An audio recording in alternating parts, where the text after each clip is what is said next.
tell you guys is, or actually became more relevant for me again recently. I haven't actually told it in a while.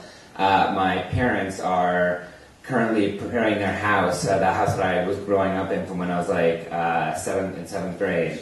They're getting ready to sell it and move into like a smaller place. So they're nearing retirement age. They're going to be looking for like a smaller place, one floor, like that thing that I guess old people do when they're looking to move into a place that they can manage.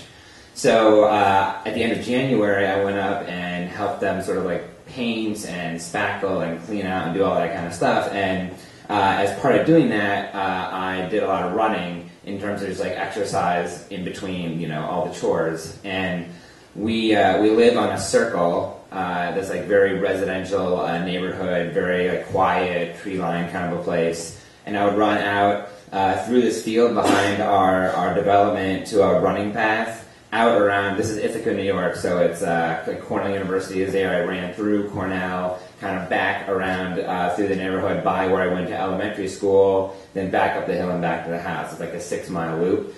So it's like basically a run through all of the emotional hotspots of my youth when I grew up. So I just like had all these memories, and like one of the memories that kind of came to surface was a story from when I was growing up. So I tell you that to now tell you this story. As I mentioned, I grew up in Ithaca, New York, upstate New York, a very sort of idyllic childhood. And one of my fondest memories is of my dog, Jake, who is a super happy black lab. And I don't know like if any of you guys are dog owners and like grew up with a dog. Dogs, yeah, right, good. So dogs like definitely become part of your family, right? Where they have just as much of a personality of their own, just like your brother, your sister, your mom, your dad. Like you have conversations with your dog. You like tell your dog stories about your day when you come home, and like you play with your dog. All these sort of like crazy things. And so Jake's personality was totally this like playful, always happy dog. Even for when like strangers came over, he was always more curious about like what this new person was all about than like angry or like worried. So he would never have been a good guard dog or anything, because he would be like helping the robber to find things in the house and stuff. And, like, ooh, what do you want? Ooh, this looks nice. Like bringing in like mom's pearls and stuff. So he was super playful. But like I think to really understand like what Jake was like, you have to know like some of the fun things that he did. My sister found out basically in playing with him in the backyard when she was growing up that if you put out a bench in the backyard and you went, beauty parlor, Jake, beauty parlor, no matter where Jake was in the house, like he could be downstairs in the basement, like underneath like a tarp or something, he would somehow hear it, run out to find you, jump up onto the bench and just stay very still. And you could pet him, and he would just want to be brushed. It's so ridiculous. We also, my friend Rick and I, when we were growing up, we would ride mopeds around a lot in the backyard and like up in that field that I mentioned. And like Jake was always like running alongside of it. Probably the biggest testament to like what his personality was like, which I guess could be his own story, but like not to drag it down, he was actually hit by a car when I was, I think, 5th grade. And actually had to have one of his front legs amputated. Again, if you know dogs, a dog can lose one of its legs, and it like learns and adapts how to run without that leg. And so he like got up, like lost his leg, and then 6 months later, you'd have no idea like that he didn't have a leg. He's running along just as happy-go-lucky as he like ever was. He's just one of those dogs that like he had this spirit that was, I don't know, like it was insane. He was like so cool to grow up with a dog like that and have him as part of our family. Like all my friends loved him, and we would hang out all the time and stuff. It was just really, really cool. So really so momentous to grow up with him.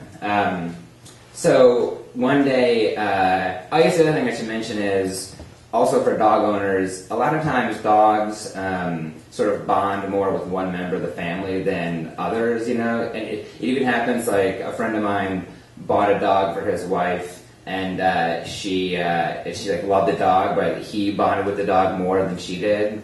So Jake was like always kind of like my dog, even though we all like helped take care of him. He was like my dog. I walked him the most, fed him and stuff and whatnot. So like I think we just sort of had more of a connection than probably the the rest of the family did. Anyway, so one day I was walking him, and we would like walk around the circle that was enclosed. There wasn't much traffic, so that made it like a good place to walk. And then we would go up this pathway through that field I talked about onto this bike path.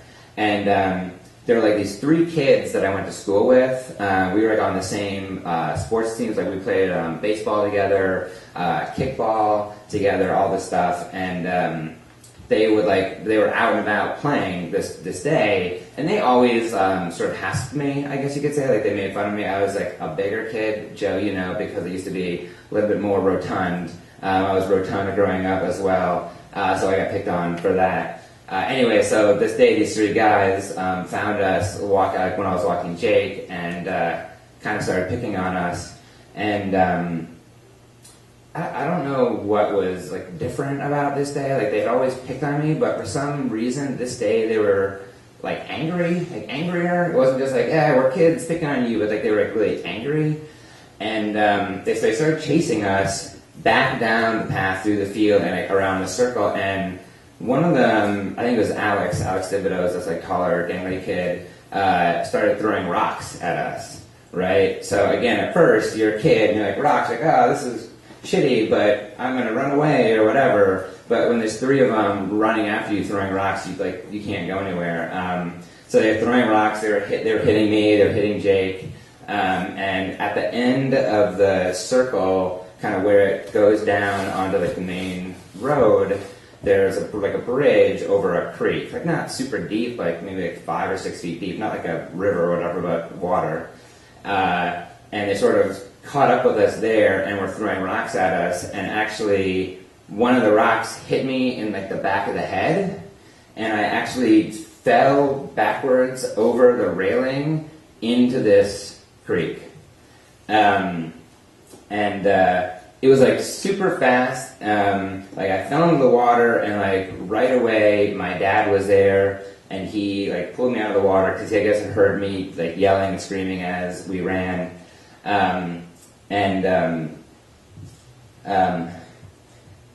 So it turns out, I found out afterwards that I had been in the water for 8 minutes.